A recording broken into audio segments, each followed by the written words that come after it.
Halo semuanya, selamat datang di kanal YouTube saya Bukroh Gadget. Di kanal ini saya akan sharing seputar elektronik secara umum dan audio secara khusus. Mungkin untuk saat ini saya hanya akan berfokus di audio, sebuah hobi yang saya geluti mulai pertengahan 2022. Sangat mungkin akan ada gadget jenis lain yang saya review di channel ini. Disclaimer, saya bukan seorang ahli audio, hanya seorang pemula di hobi ini yang ingin berbagi pengalaman. Jadi kalau ada sedikit kesalahan, mohon dimaklumi. Kali ini saya akan membahas suatu topik yang sangat kontroversial, yaitu tentang kabel. Ada pro kontra yang cukup tajam dalam masalah ini. Wow, baru video kedua tapi udah ngangkat materi pinggir jurang. Apakah kabel mempengaruhi suara IEM atau tidak? Menurut experience saya dalam hobi ini, kabel mempengaruhi suara IEM. Tapi menurut saya, kita harus mendudukkan kabel ini sesuai porsinya. Jadi, jangan berlebihan sampai terlalu memuja atau menolak mentah-mentah tanpa mau mencoba. Saya sendiri selalu menahan diri untuk menghakimi apapun yang berkaitan dengan audio, termasuk di dalamnya kabel, ear tips, stiker. Ya, ada stiker tertentu yang harganya tidak bisa dibilang murah dan dikatakan bisa meningkatkan kualitas suara IEM dan masih banyak lainnya. Saya tidak akan memberikan penilaian apapun sampai saya mencobanya sendiri dan bisa memberikan penilaian secara langsung. Masalah kabel di hobi audio, menurut saya hal ini merupakan rabbit hole yang sangat gelap dan dalam. Bagi orang awam yang bukan audiophile, membeli IEM seharga ratusan ribu, jutaan, atau bahkan puluhan juta, itu sudah tidak masuk akal. Nah, perkabelan ini lebih tidak masuk akal lagi, karena sebagian orang yang berada dalam hobi audio ini pun menganggapnya tidak logis, apalagi orang awam. Jadi, aneh dan tidak logisnya kabel ini bersifat kuadrat. Contohnya di video yang sempat ramai di grup video ini. Komunitas apapun itu yang aneh-aneh. Komunitas headset pernah nggak, Mas? Ada. Ini beneran nih komunitas headset di taman ini. Dia ngumpul cuma pakai headset doang gini. Jadi Pada nggak percaya. Jadi dia kalau dengar yang speaker langsung di-kick dari grup. Iya, ada komunitas. Banyak komunitas yang komunitas di itu ya, Mas, ya, Indonesia. berarti ya. Video itu belum membahas harga ya, tapi baru Meet dan komunitas audio sudah dianggap aneh gitu. Apalagi kalau mereka tahu masalah kabel, ear tips, dan lain-lain. Tentu mereka akan menganggap hobi kita ini sebagai hobi yang lebih aneh lagi gitu. Tapi itu kan berasal dari ketidaktahuan mereka gitu ya. Nah, bro, saya udah coba ganti kabel, gak ngaruh apapun, gak nambah enak IEM saya. Nah, untuk orang-orang yang tidak merasakan dampak pergantian kabel, saya bisa memberikan beberapa diagnosa ya. Yang pertama, telinga orang ini mungkin memang tidak bisa menangkap perubahan itu. Hal ini bisa jadi kemungkinan karena bentuk dan kepekaan telinga orang-orang berbeda-beda. Saya sendiri pernah menemukan orang yang mempunyai ukuran daun dan kanal telinga yang berbeda antara kanan dan kiri, sehingga dia selalu menggunakan ear tips dengan ukuran yang berbeda antara kanan dan kiri. Jadi setiap beli ear tips, dia pasti membeli dua ukuran. Misalkan satu ear tips tertentu, dia satu beli ukuran S, satu beli ukuran L gitu ya, atau M gitu ya. Jadi memang selalu berbeda-beda ya. Begitupun masalah kepekaan telinga. Saya sendiri cukup mempunyai toleransi yang tinggi untuk high frekuensi. Maka saya seringkali mendengar ada IEM tertentu dikatakan suaranya sibilant, salty, piercing, pedes, dan lain-lain. Tapi ketika saya coba langsung, ya biasa aja, masih bisa dinikmati ya. Jadi ketika ada perbedaan pendapat tentang suara suatu barang gitu ya, pengaruhnya ke IEM, setidaknya kita bisa mempertimbangkan hal ini untuk bisa menahan diri dari merasa paling benar dan memaklumi perbedaan pendapat. Ini hobi, brother, for fun, bukan untuk bikin kerusuhan ya. Kemudian yang kedua, hal yang kedua yang untuk orang-orang yang tidak bisa merasakan perbedaan pergantian kabel, bisa jadi ini masalah sinergi dan skalabilitas. Jadi bahan yang dipakai di kabel itu meliputi jacknya ya, ataupun pin ataupun bahan kabel itu sendiri, struktur kabel itu sendiri itu memberikan kolorasi atau menghasilkan warna tertentu, mempengaruhi warna tertentu untuk suara. Maka untuk menghasilkan kualitas suara atau warna suara tertentu, biasanya builder kabel akan memilih bahan tertentu sesuai karakteristik. Terkadang memakai satu bahan, terkadang dicampur dengan komposisi tertentu, macam-macam ya. Dan saya tidak akan membahas campuran bahan ini dan itu dengan komposisi sekian dan dibuat dengan menggunakan struktur yang seperti apa akan menghasilkan suara yang seperti apa ya. Tentunya saya sangat tidak capable untuk hal ini, tapi saya hanya akan membahas karakteristik dasarnya saja. Jadi nanti teman-teman semua bisa mengembangkan sendiri atau bertanya kepada yang lebih mengerti dalam hal ini. Jadi biasanya di kabel itu, dalam berkabelan itu, materi yang dipakai salah satunya adalah, yang pertama adalah tembaga atau koper. Nah, koper sendiri itu memberikan kolorasi yang cenderung warm ya. Jadi biasanya ini menambah ketebalan suara dan dipakai biasanya untuk memperbaiki frekuensi rendah yang dirasa kurang intensitasnya. Maka biasanya orang-orang yang gemar bass gitu ya, low frekuensi, biasanya menyukai kabel copper gitu ya. Kemudian yang kedua, bahan yang kedua yang dipakai biasanya adalah silver atau perak ya. Dan kabel yang terbuat dari bahan silver cenderung menghasilkan suara yang lebih bright, tapi dia mempunyai kedetilan gitu ya. Jadi detail yang lebih baik daripada kabel koper. Kenapa? Karena silver itu memiliki konduktivitas listrik yang lebih tinggi dibandingkan tembaga, sehingga dapat memberikan resolusi suara yang lebih baik. Ini ideal untuk mendengarkan musik dengan detail tinggi. Namun akibatnya ada orang yang mungkin merasa suara yang dihasilkan ini terasa berat atau malah tajam gitu. Nah, ini berkebalikan dengan bahan koper dari segi hasil suara dan tujuan pemilihan bahan ini gitu ya. Yang ketiga, ada bahan juga itu yang dipakai adalah emas atau gold. Cuma emas biasanya nggak dipakai sebagai bahan utama ya dalam perkabelan. Dia biasanya dipakai untuk pelapis saja karena dia mempunyai kekuatan yang bagus terhadap korosi. Makanya biasanya kalau kita melihat jack gitu ya, biasanya ada gold plated. Contohnya ini kabel bawaan ini berwarna emas atau dilapisi emas. Kenapa di coating warna emas? Karena emas itu relatif lebih tahan untuk dari masalah korosi gitu ya. Jadi biasanya kita ada silver plated, gold plated. Nah, itu biasanya emas dipilih untuk ketahanannya dari korosi gitu ya. Kemudian yang keempat, ada juga bahan palladium. Nah, palladium dalam kabel ini biasanya jarang dipakai ya, karena memang harganya mahal. Tapi ketika digunakan dalam kabel audio atau dalam perintilan atau aksesoris audio, biasanya ini memberikan suara yang sangat bersih dan transparan. Dan ini memiliki konduktivitas yang baik, sekaligus juga ketahanan terhadap korosi yang lebih baik dari yang lain. Ini memang lebih bagus, cuma ya sekali lagi harganya lebih mahal gitu ya. Nah, pemilihan bahan kabel tadi ya, bahan kabelnya, kemudian bahan jacknya atau bahkan pinnya, ini masing-masing mempunyai kolorasi sendiri. Nah, jadi memberikan pengaruh sendiri. Dan menurut pengalaman saya, pergantian kabel itu bisa menambal dan mengkoreksi ayam yang kita miliki agar ia lebih sesuai dengan preferensi suara yang kita suka. Nah, dan itu biasanya di mix and match gitu ya.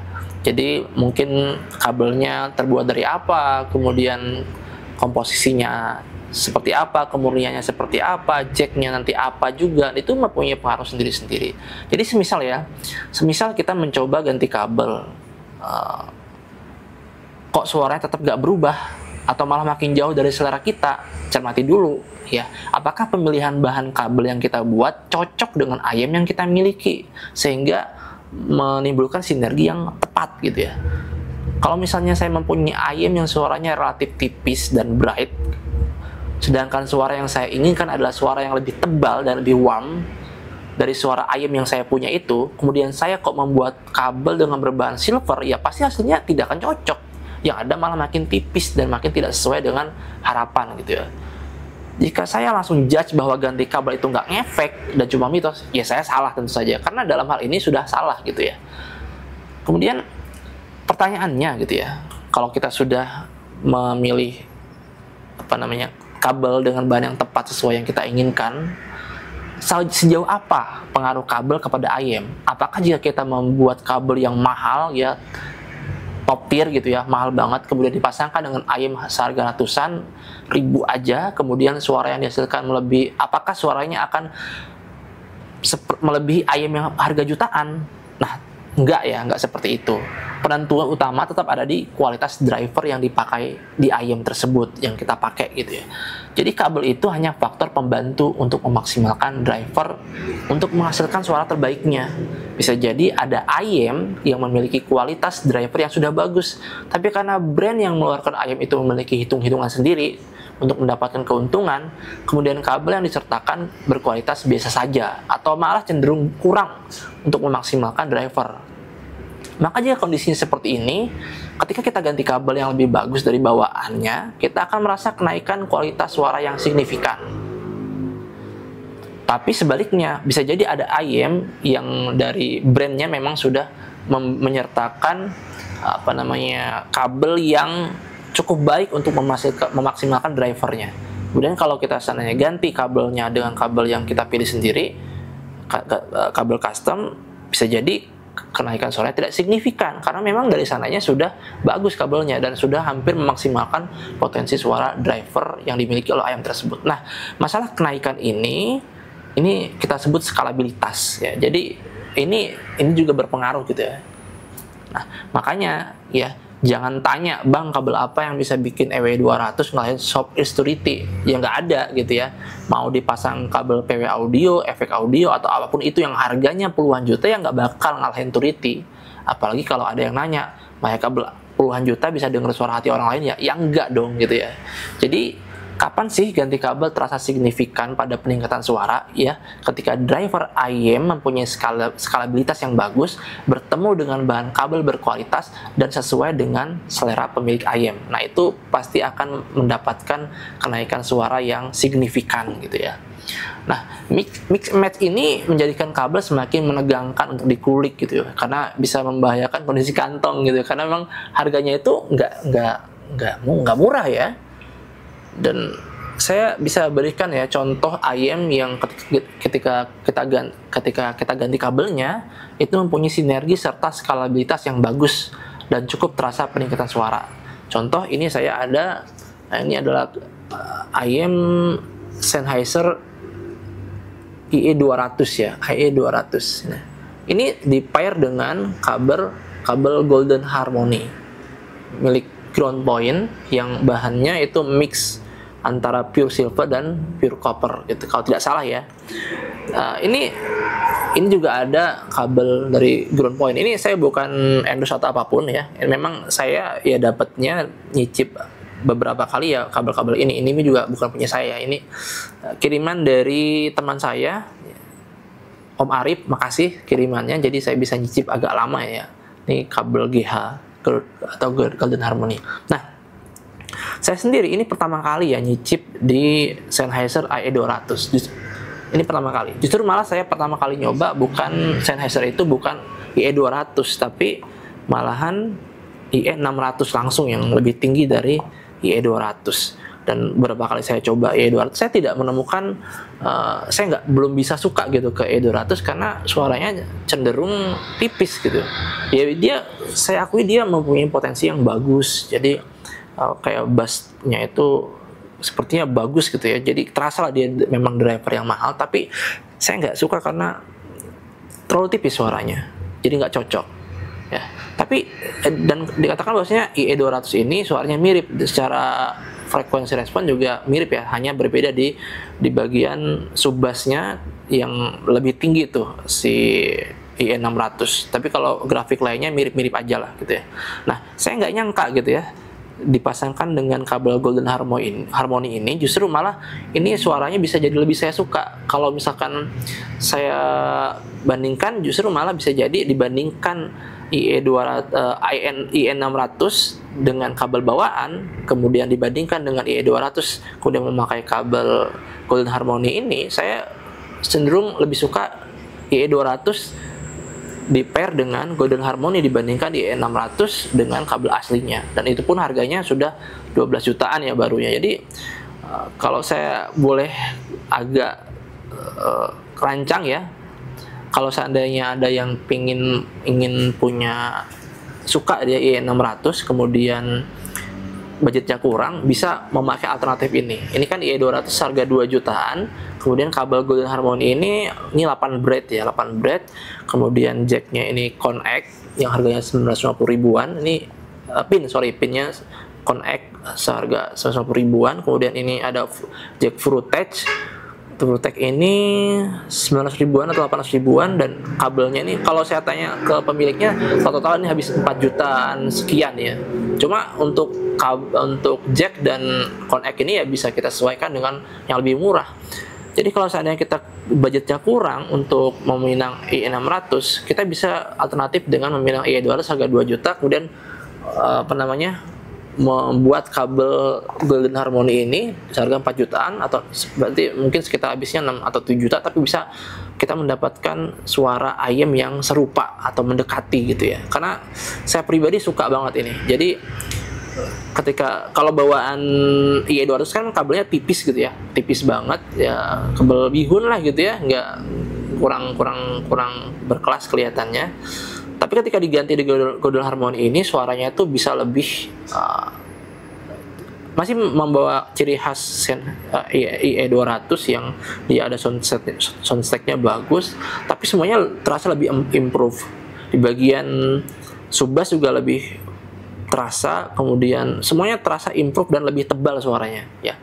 Jadi ini bisa sinergi dan skalabilitasnya tinggi gitu ya. Ini contoh dari perpaduan antara kabel yang cocok, sinergi, dan bertemu dengan driver yang mempunyai skalabilitas yang tinggi ya. Jadi ini contohnya ya. Jadi teman-teman semua nanti bisa gitu ya untuk melakukan yang sama dengan yang dilakukan Om Arif ini gitu ya. Dan soal kabel ini memang agak tricky ya, agak mengerikan kalau nggak coba langsung sendiri. Nah, dan pasti memerlukan budget yang mahal. Tapi ada nggak sih caranya kita mendapatkan kabel yang cocok dengan ayam kita, dengan preferensi suara kita, tapi budgetnya minim? Bisa, yaitu dengan cara ya kita membangun relasi dengan teman-teman sesama hobi dan sering ikut meet gitu ya. Atau misalnya nanti suatu ketika kita akan bertemu orang yang asik gitu ya, dan dia mempunyai wawasan yang banyak atau memiliki barang yang banyak, dan kita bisa coba untuk kita bisa audisi dan mendapatkan racikan kabel yang tepat untuk ayam dan selera kita. Jadi gitu ya. Itu saja yang bisa saya sampaikan. Nanti untuk kurang-kurangnya sebenarnya dari semua yang saya sampaikan masih ada aspek lain lagi yang mempengaruhi kabel, termasuk juga strukturnya atau bahkan timah yang dipakai untuk soldernya atau suhu timah itu kapan lelehnya, itu juga mempengaruhi suara yang dihasilkan dari kabel itu ya, pengaruhnya. Pokoknya emang kabelnya sangat dark gitu ya, sangat gelap ya, jadi sangat dalam, rabbit hole lah gitu. Jadi ya intinya saling menghargai saja, dan kita harus bisa memposisikan kabel secara proporsional. Jangan terlalu memuja dan jangan terlalu menolak mentah-mentah. Itu saja dari saya. Jika ada yang bertanya-tanya atau ingin memberikan tambahan, memberikan sanggahan dan seterusnya, bisa komen di bawah. Bye-bye.